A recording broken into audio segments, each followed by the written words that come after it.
I mean, Stephen, as expected, Nosicelo Mtebeni's father is just not, he couldn't even finish talking to us. He started, of course, bravely trying to tell us how he felt about the sentencing.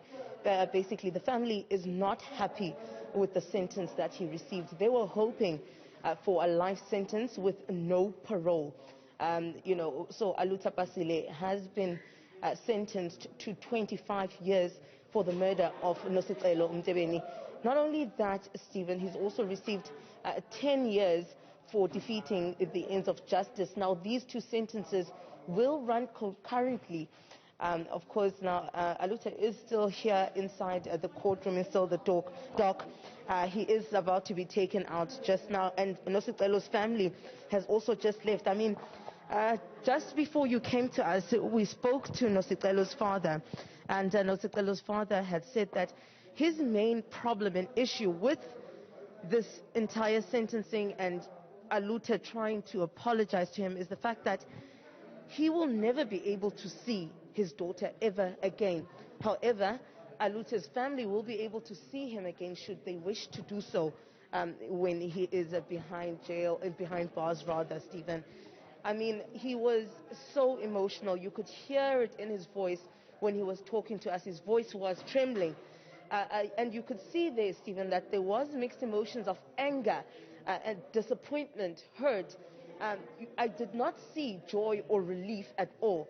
However, they did say that as a family, they don't know what they're going to do. He says he feels as though he should just leave it as is.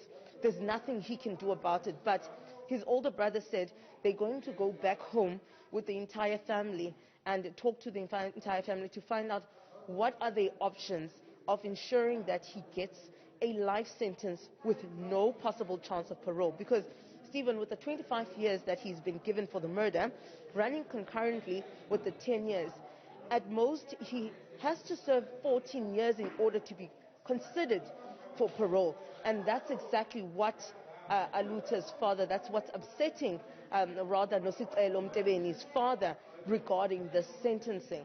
Now, of course, just before the number of years were handed down to him, Judge Tami Beshe went through a summarized version of this very short trial. The trial started on Monday, Stephen. Within that day, Alutha pleaded guilty. And then he was also convicted and charged and found guilty, rather, on that same day. So today was the pre-sentencing. And before the sentence was handed down to him, Judge Beshe went and adjourned and came back and said she wants to finish with the case and she would rather give the sentencing now, which is what she did.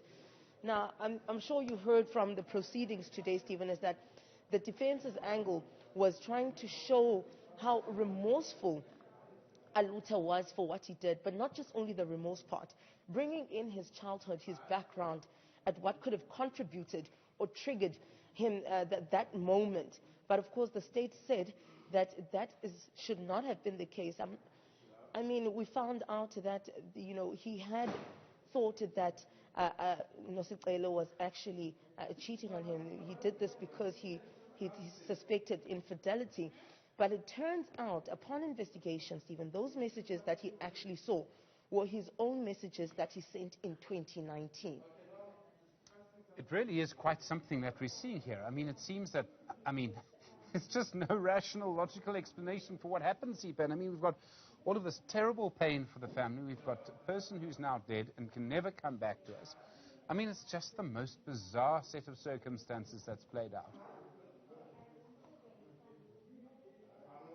That is so true, Stephen. As you said, her family, they are angered by the fact that Nosicelo Mtebeni died for no reason, basically. As you said, there is no rational, reasoning behind what happened.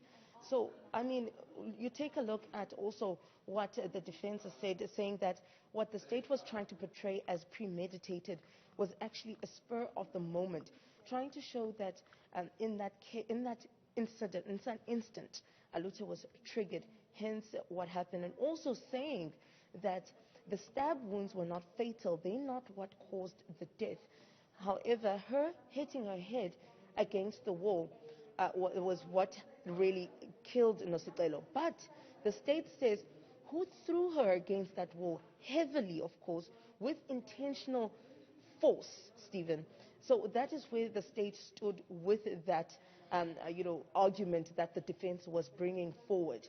And then after that, of course, that the defense was also trying to play on, the remorse part, saying that one can never know if he is genuinely remorseful. So they should not judge that. They should also take into consideration some of the factors that were mentioned by the social workers, saying that he could have had issues from his childhood.